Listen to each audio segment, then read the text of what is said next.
사랑하는 시청자 여러분, 한 주간 평안하셨습니까?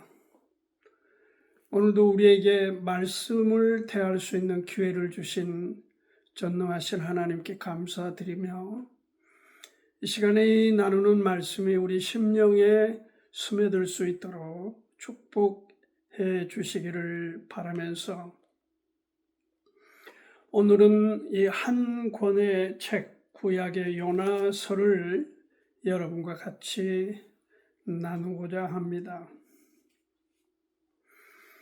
마태복음 12장, 제가 먼저 38절부터 좀 읽겠습니다. 그때에 서기관과 바리새인 중 몇 사람이 말하되, 선생님이여 우리에게 표적 보여주시기를 원하나이다. 예수께서 대답하여 가라사대, 악하고 음란한 세대가 표적을 구하나 선지자 요나의 표적 밖에는 보일 표적이 없느니라. 요나가 밤낮 사흘을 큰 물고기 뱃속에 있었던 것 같이 인자도 밤낮 사흘을 땅속에 있으리라. 요나의 물고기 뱃속에서 3일간 그리고 다시 토해내서 돌아온 그 요나의 기적, 이것은 유대인이든 또 우리 성경을 읽고 대하거나 어린아이든 어른이든 상관없이 너무 유명하고 잘 알려지고, 성경을 모르는 사람도 이 요나의 물고기 사건은 너무 익숙한 대목이기도 합니다.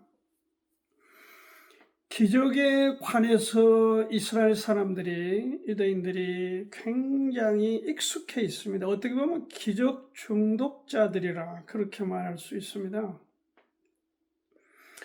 예수님께서 이들을 향해서 음란하고 악한 세대다, 그렇게 질타를 하셨습니다.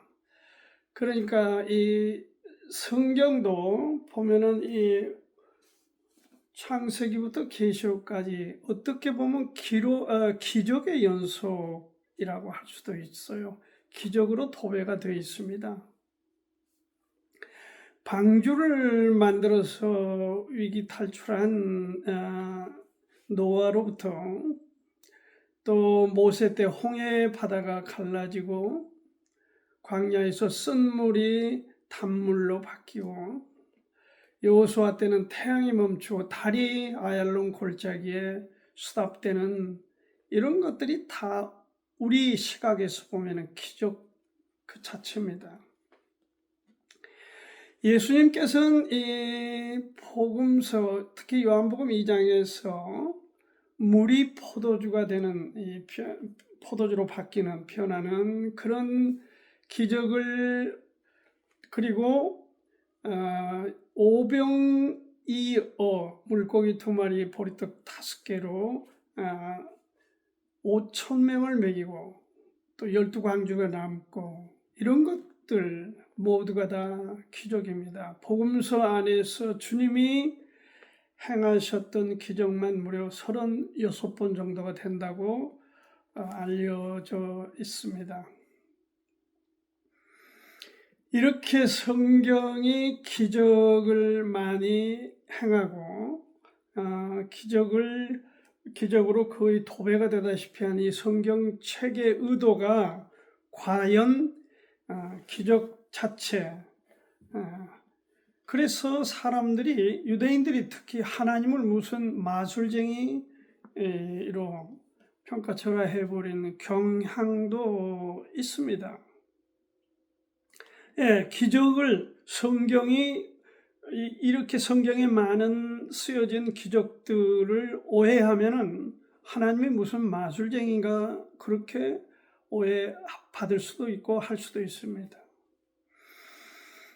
그러나 우리가 중요하게 알아야 될 것은, 기적을 주신 것이 하나님의 목적이 아닙니다. 기적 이면에 기적을 제시하고 그 다음에 제시할 메시지가 있는 것이 중요한데, 사람들은 번쩍이는 기적에 관심은 많고 거기에 대해서 중독이 되어 있기 때문에 그런지는 알 수는 없으나 어떻든 기적 하면서 기적 후에 기적이 제시하는 하나님의 메시지에는 별 관심이 없습니다. 그러나 주목하여 볼 것은 기적보다도 그 기적이 등장하는 메시지를 우리가 더 집중하여 찾아야 된다는 것입니다. 메시지가 없고 기적만 있다? 그래서 고린도전서 1장 22절에는 유대인은 표적을 구하고 헬라인은 지혜를 찾는다고 그랬는데 유대인들은, 이스라엘 사람들은 완전 기적에 중독이 돼서 어지간한 기적은 눈길도 안 주는 그런 상황이 되고 말았고, 틈만 나면은 제자들이나 예수님에게 기적에 관해서 이렇게 본문에 오늘 마태복음에서도 무슨 기적을 행하겠습니까? 우리에게 보여주겠습니까? 완전 기적 중독자들입니다. 그러나 알아야 됩니다. 은사를 주신 의도. 왜? 오늘 우리도 그걸 보니까 왜 방언이니 무슨 병고침이니 어떤 그 은사에 관해서 사람들이 똑같이 중독이 됐어요. 그래서 마치 방언하고 무슨 병고치로 쫓아다니고 이런 것들이 신앙의 본질인 것처럼 착각을 한단 말이죠. 그것들을 주시는 그 목적이, 의도가, 하나님의 의도가 무엇인지 그것을 알아야 되는 것입니다. 오늘 우리가 주목할 것은 사실 요나서 흐름 자체가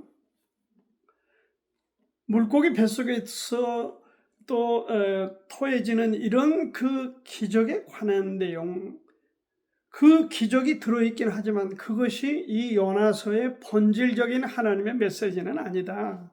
그래서 이 책을 통해서 메시지에 귀를 기울이시고 하나님이 무엇을 이 책을 통해서, 요나를 통해서 우리에게 제시하는가, 거기에 우리가 좀 더 집중하여 이 시간을 함께 했으면 합니다. 그래서 오늘 제목을 제가 이렇게 잡았습니다. 신앙은 부르심에 대한 반응이다. 이렇게 잡았습니다. 요나서 1장 1절부터 4장 11절까지 말씀을 여러분과 함께 나누겠습니다. 이렇게 짧은 영어로 이 문장을 이제 신앙은 부르심에 대한 반응이다. 제가 짧은 영어로 문장을 만들어 보면은 God acts, we respond. 뭐죠? 하나님은 일하시고 하나님은 행하시고 우리는 반응하는 것이다. 무엇이? 신앙이란 그런 것입니다.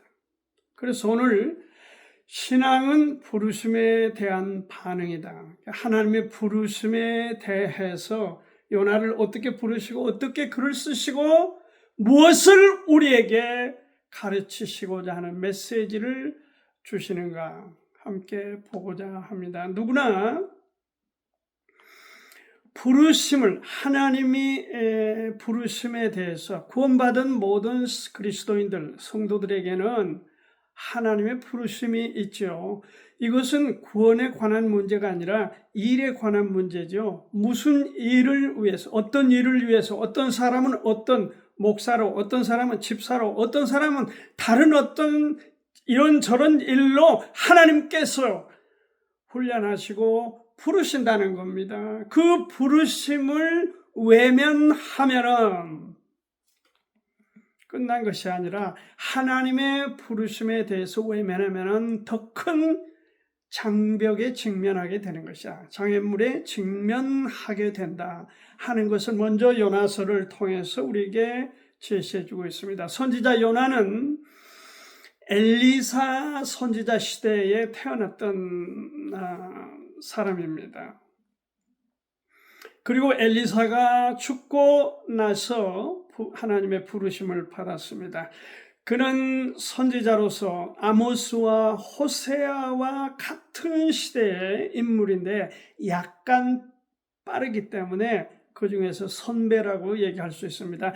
이스라엘을 부강하게 일으켰던 여로보암 2세, 그러나 도덕적인 해이, 그 문란함은 말할 수 없었지만은 어떻든 경제적인 부강한 나라로 이끌었던 그 여로보암 2세 초기에 사역으로 하나님 앞에 부름을 받았습니다.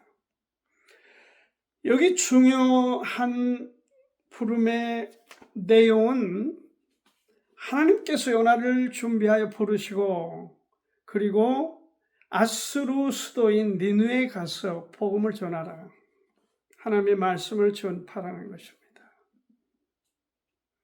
그 일을 위해서 하나님께서 요나를 부르셨습니다. 가서 하나님의 말씀을 선포하는 것입니다. 기록에 의하면 당시에 니느웨 성 시민이 17만 5천 명 정도 되었다고 하니까 그때로는 정말 어마어마한 그런 도시고 나라였습니다. 그런데 우리가 너무 잘 아는 대로 요나는 니느웨로 가지 않고 그 반대로 스페인의 어느 항구 타시스로 가는 배를 타게 되죠. 그러니까 하나님의 부르심에 거부한 것입니다. 불순종을 하게 되는 것입니다. 그 이유가 무엇인지는 여기 성경에서 본문에서는 제시하지 않고 있기 때문에 단 우리가 추측성으로 보건대 아수르가 이스라엘을 계속해서 괴롭히고 침략을 했던 그런 강대국인 것은 사실이기 때문에 그 어떤 민족적인 어떤 국가적인 아니면 약소국으로서의 한 그 선지자 마음에, 요나의 마음에 거부감을 가졌을 것이다, 이렇게 보는 것이 일반적인 견해입니다. 그래서 그 아수르 수도인 니느웨 성 주민들이 회개하는 것을 선지자는 원치 않았다. 하나님의 은혜를 입는 것을 원치 않았다. 그렇게 일반적으로 이 부분을 받아들이고 있습니다. 민족적인 어떤 편견이라 이렇게 말할 수 있겠습니다. 또는 다른 시각에서는 그 대도시에 가서 사역하는 것에 대한 두려움, 거기에 대한 거부감이 작용했지 않겠느냐, 이렇게 보는 견해도 있습니다. 결국 그렇게 하나님의 부르심을 거부했던 요나는 죽음에 직면하게 되는 거죠. 풍랑이 흉유하게 일어서 결국 요나가 타고 있는 배가 전복되어서 모두 죽게 되는 그런 위기에 직면하게 되는 것입니다.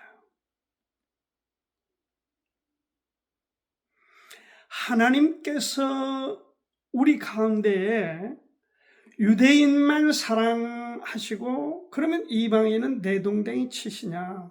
구약 시대에도 그러하지 않았다.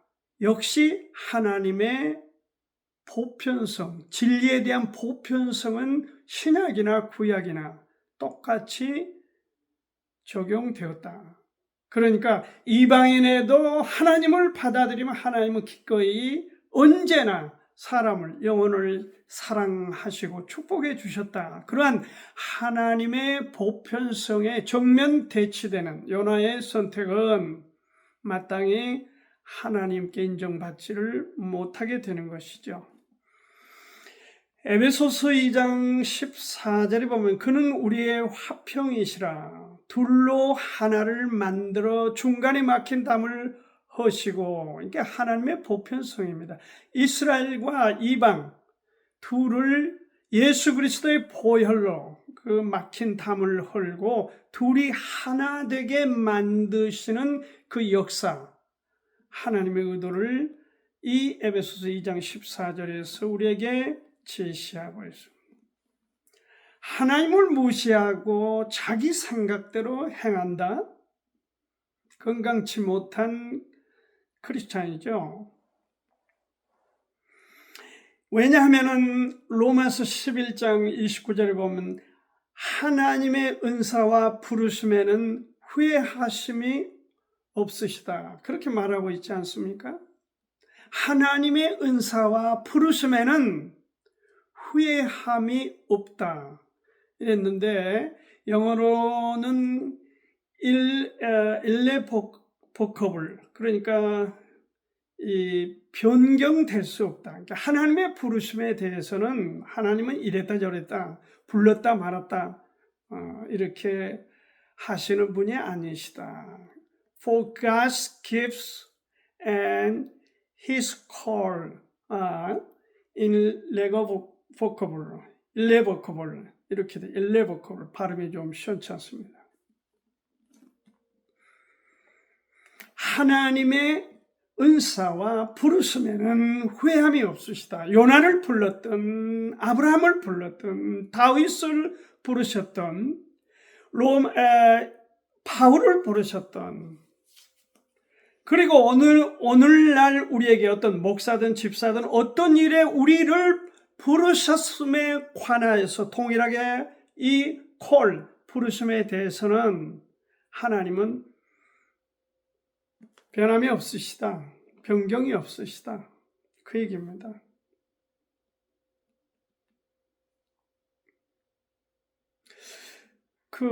우리가 이제 이런 얘기가 별로 즐거운 얘기는 아닙니다. 목사라고 하는 사람이 하나님을 비속어를 써가면서 하나님 이렇게 욕설을 하면서 그렇게 많은 사람들에게 지탄을 받은 그런 정광이라는 사람이 있었습니다. 그는 정말 목회자로서는 정말 안타까우리만큼 빗나간 사람이다. 저는 그렇게 보고 있습니다. 어떻게 감히 하나님을 그렇게 합니까? 근데 문제는 어떤 그를 추종하는 사람이 그걸 변명을 했어요. 얼마나 정광훈 목사가 하나님과 친근하면 그런 욕설을 할 수 있겠냐, 하나님께. 그게 맞습니까, 여러분? 받아들여집니까? 그러니까 사기꾼의 눈에는 사기꾼으로 보이는 거예요. 사기꾼끼리는 같은 어떤 공유한 무대가 있는 것 같습니다. 어떻게 그런 말을 할 수 있습니까? 적어도 우리가 갖춰야 될 말도 그렇고 행동도 그렇고 우리 삶에 있어서 부르심을 갖는 사람으로서 갖춰야 될 기본 있습니다. 급기야 그는 최근에 신문 보도에 의하면은 무슨 당을 만들어서 비례대표를 세워준다고 돈을 요구하고 했다는 그 세속적으로도 눈살을 찌푸리는 그런 짓을 소위 목사라고 하는 타이틀을 달고 지금도 하고 있습니다. 하나님의 부르심을 외면하고 엉뚱한 다른 곳에서 정말 잡동사니를 주무르면서 그것이 하나님께 나아가는 목사로서 일이라고 생각한다면 그건 잘못된 것으로 받아들입니다. 비록 우리가 목사가 아니더라도 어떤 직분이 없더라도 하나님의 크고 작은 어떤 일에 부르심을 느낀다면 우리는 거기에 순종함이 마땅합니다. 요나는 불순종하여 더 큰 일을 당하여 죽음에 직면하게 됐습니다. 그래서 여기 말씀을 통해서 다음 주제로 보건대 이렇게 그대로 나가지 않고 이렇게 돌이켜 순종을 하면은 하나님의 부르심을 받아들이면, 겸손히 순종을 하면은 언제나 하나님께서는 회복시키시고 기회를 주신다는 것이 요나서의 두 번째 우리에게 주신 교훈입니다. 하나님을 거부한 요나는 흉흉한 바다에 던져졌고 결국 큰 물고기 밥이 되었습니다. 하나님은 그 요나를 그 물고기 뱃속에서 지키셨죠. 그리고 요나의 항복을 받습니다. 요나서 2장 말씀을 봅니다. 요나가 물고기 뱃속에서 그 하나님 여호와께 기도하여 가로되 내가 받는 고난을 인하여 여호와께 불러 아뢰sab더니 주께서 내게 대답하시고 내가 수월의 뱃속에서 부르짖었sab더니 주께서 나의 음성을 들으셨나이다. 지옥 같은 곳에 떨어져서 그 뱃속이 뭐 좋은 곳이 아니었던 것 같습니다. 요나에게. 7절 8절을 봅니다. 내 영혼이 내 속에서 피곤할 때에 내가 여호와를 생각하였sab더니 내 기도가 주께 이르렀사오며 주의 성전에 미쳤나이다. 무릇 거지되고 헛된 것을 숭상하는 자는 자기에게 베푸신 은혜를 버렸사오나 나는 감사하는 목소리로 주께 제사를 드리며 나의 서운을 주께 갚겠나이다. 구원은 여호와께로서 말미암나이다 하니라. 항복한 거죠. 죽게 되니까 살려달라는 것이고 내가 다시 살아나면은 하나님께 순종하고 제대로 일하겠습니다. 정신이 이제 들어온 거죠. 어디서? 물고기 뱃속에서. 우리가 그런 처절한 상황이 되지 않을 때에 하나님의 부르심을 따르는 것이 훨씬 현명하다. 뭐 그렇게 말씀드릴 수도 있습니다. 요나의 기도를 보면 한번 2장을 읽어보십시오. 짧은 10절까지. 오늘 우리도 하나님의 부르심을 외면하면은 요나처럼 그런 죽음, 위기, 고통 가운데 직면하게 된다 하는 걸 알아야 됩니다.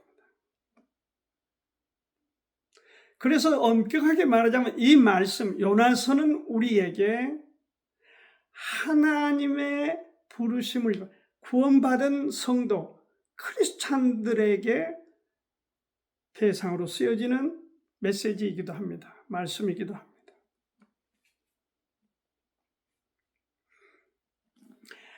오늘 우리도 하나님의 부르심을 이루기까지 지키시고 요나처럼 보호해 주신다. 그것도 우리가 알아야 됩니다. 어떤 환경이라도 하나님의 부르심에 관해서 성취할 일이 계시다면 하나님께서는 부르신 사람을 지켜주신다. 그러므로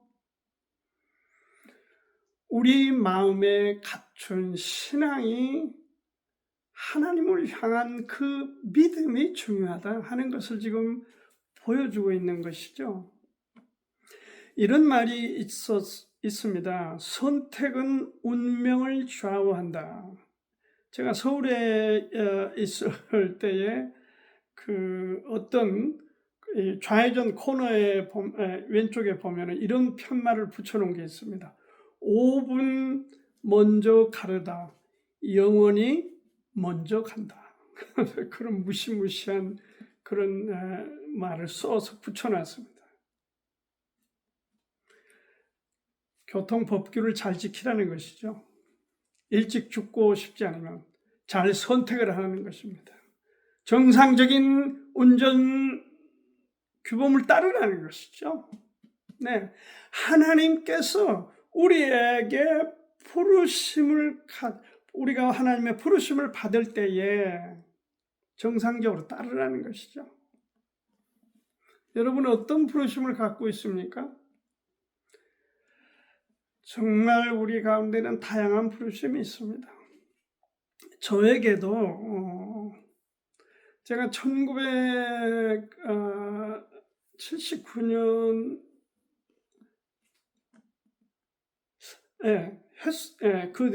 그 해가 기억이 얼른 안 나, 깜빡합니다.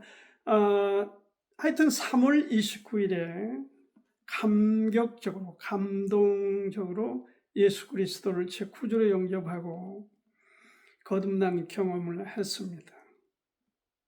그리고 4년여 지나서 아침 경건의 시간 큐티를 갖고 있다가 시편 126편 말씀을 제가 대하면서 눈물을 흘리며 씨를 뿌리는 자는 기쁨으로 거두리로다. 5절이죠.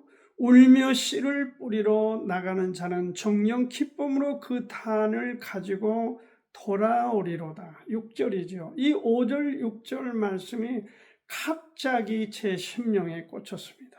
이 문자가 갑자기 제 눈에 크게 다가왔어요. 그러면서 내가 너를 일꾼으로 사역자로 부르노라. 이런 저에게 필을 갖게 만들었던 말씀이 시편 126편 5절 6절 말씀입니다. 제가 사는 지금 이 복도에 거실에 이 지금 표구를 어느 자매가 써줘서 지금도 붙여놨습니다. 눈물을 흘리며 씨를 뿌리는 자는 기쁨으로 거둔다. 그래서 제 평생에 눈물을 흘리며 씨를 뿌리는 일이 주어지는 중요한 과제구나. 저는 오늘도 지금도 그렇게 받아들이고 어떻게 하면 씨를 뿌릴 거냐? 어떻게 하면 그 탄을 가지고 돌아올까? 그것을 잊혀지지도 않지만은 잊어버리지 않고 오늘도 기억하면서 저의 생애를 살아가고 있습니다. 이와 같이 누구나 하나님께서 저는 목회자로 부르심을 받았다고 말을 할 수 있지만 어떤 사람은 다른 일에 어떤 영혼을 구령하는 일에 어떤 영혼을 구제하는 일에 어떤 영혼을 섬기는 일에 크고 작은 어떤 일들에 대해서 하나님의 부르심이 있다. 그 부르심에 순종하면은 하나님께서 결과를 주신다. 단을 가지고 기쁨으로 단을 가지고 돌아오게 만들어 주신다. 그 사실을 이 시간 말씀을 드립니다. 마지막으로 이 요나서 주제 중에 하나, 그것은 하나님께서 부르시는 어떤 사람을 부르실 때 그 사람을 통해서 그 사람은 도중에 빗나가기도 하고 포기하고 싶기도 하고 어떻게 이런저런 변화가 있을지 모르지만 하나님께서는 부르심에 대해서 반드시 이루신다는 것입니다. 그 사람, 준비된 사람들을 통해서 이루신다. 요나를 통해서 그 일을 성취하십니다. 삐딱해졌던 요나가 반듯하게 정상으로 됐고 그 정상으로 된 요나에게 하나님께서는 하나님의 부르심에 관한 그 업무를, 일을, 사역을 분명하게 성취하여 영광을 하나님께 돌리도록 그렇게 하셨습니다. 그게 요나서의 마지막 주제입니다. 하나님은 두 번째로 요나 선지자에게 임하시고 니느웨에 가서 내 말씀을 전해라, 선포하도록 그렇게 미션을 주신 것입니다. 주님이 하신다는 것이에요. 그러니까 우리가 무슨 전부 다 내가 처음부터 끝까지 다 해야 된다. 그런 그 참 욕심스러운 생각하지 말고 하나님께서 내 구간에 내가 할 수 있는 그 범위에서 그 수준에서 그 입장에서 어떤 부르심에 대해서 최선을 다하는 것이죠. 그게 크든 작든 집사든 목사든 어떤 다른 직분이든 아니면 일이든 상관없이 그러합니다.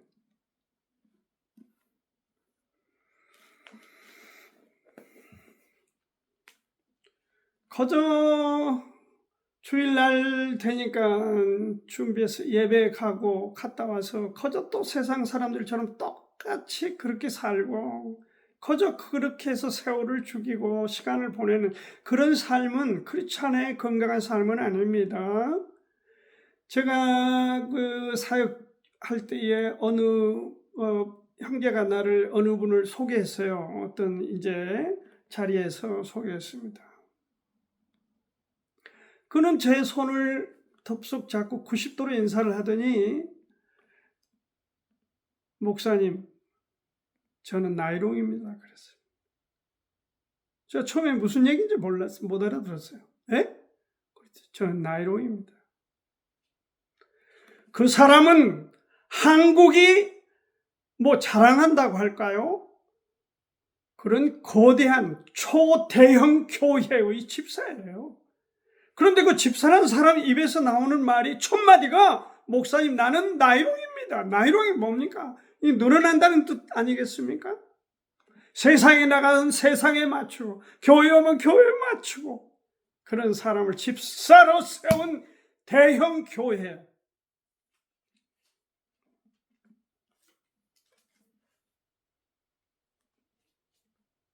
속으로 저는 정말 불편한 생각을 가졌습니다. 본인이 나이롱이라는데, 거의 뭐, 누구보다 잘 아는 본인이 자기 자신을 나이롱이라는데, 크리스찬은 그런 삶을 살면은 안 됩니다. 저희 메시지 듣는 분 중에 혹시 그런 생각을 갖고 계시면, 나는 나이롱이에요. 난 나이롱 집사예요. 나이롱 권사예요. 나이롱 뭐예요? 그런 분이 계세요? 정신 차리세요. 그건 명예롭고 영광스러운 그런 말이 아닙니다. 부끄럽고 수치스러운 것입니다. 하나님은 하나님께서 부르시는 그 일에 반드시 하나님 자신이 God act, 하나님이 일하시는 겁니다. 그러니까 우리는 어떻게 하는가? We respond입니다. 우리는 반응하는 거예요. 응답하는 거예요. 뭐에 대해서? 하나님의 부르심에, 하나님의 일하심에 대해서 우리가 반응한 겁니다. 그 점을 이해하시고 명심하시면 좋겠습니다. 요나에게 하룻길을 걸어가면서 니느웨에 가서 네가 말씀을 선포하라. 그 말씀 핵심이 뭡니까? 주제가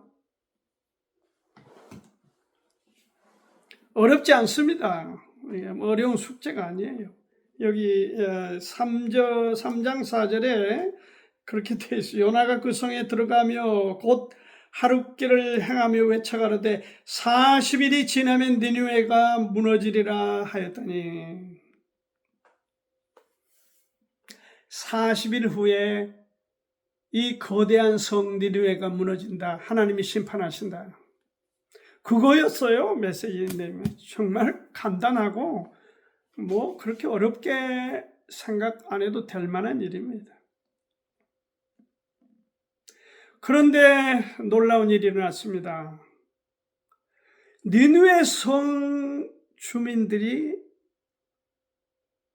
모든 그 주민들 17만 5천 명 거의가 이 요나의 짧은 메시지를 듣고 회개가 일어나는, 금식을 하고 굵은 베옷을 입고 그냥 뭐 통에 회개가 일어나는 것입니다. 철저한 그 회개를 하는 이 니느웨 성을 하나님이 40일 후에 심판하실 작정이었지만은 심판치 않으시기로 마음을 하나님께서 바꾸십니다.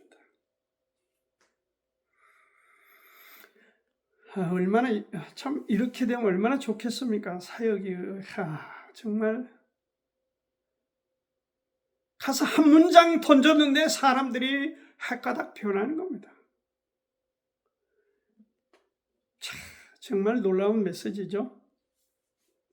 그런데 문제는 정작 기뻐해야 될 이 메시지를 선포했던 요나는, 선지자는 기뻐하지 않습니다. 우울해져 버렸습니다. 그래서 하나님께서 박넝쿨의 교훈을 주시면서 박넝쿨의 교훈을 배워라. 내가 이 박넝쿨도 하루 만에 시들어서 못 쓰게 만드는데 하물며 한 영혼에 대한 가치를 네가 그렇게 등한히 하냐? 얼마나 소중하냐? 그 얘기죠. 영혼의 소중함을 가르쳐 주신 거예요. 이 박넝쿨을 통해서. 일은 하나님이 하셨습니다. God act, 하나님이 일하셨고 요나가 응답을 했지만, 반응을 했지만 그 반응한 요나의 태도가 찜찜했다는 거예요. 하나님께서 다시 교훈을 주신 것입니다. 영혼의 소중함, 사람의 소중함, 한 영혼의 가치, 그것이 뭐라 했습니까? 네가 천한을 얻고도 네 목숨을 잃으면 무슨 소용이 있느냐? 이제 이 말씀을 둔갑시켜가지고 한 영혼이 천하보다 귀하다고 그러는데 그 말은 좀 다른 개념이죠. 내가 죽으면 이 세상이 아무리 어떻게 된들 무슨 소용이냐? 내가 소중하다. 내 영혼이 소중하다. 내 자신이 소중하다. 그와 같이 다른 사람도 소중하다. 영혼이 소중하다. 사람이 소중하다.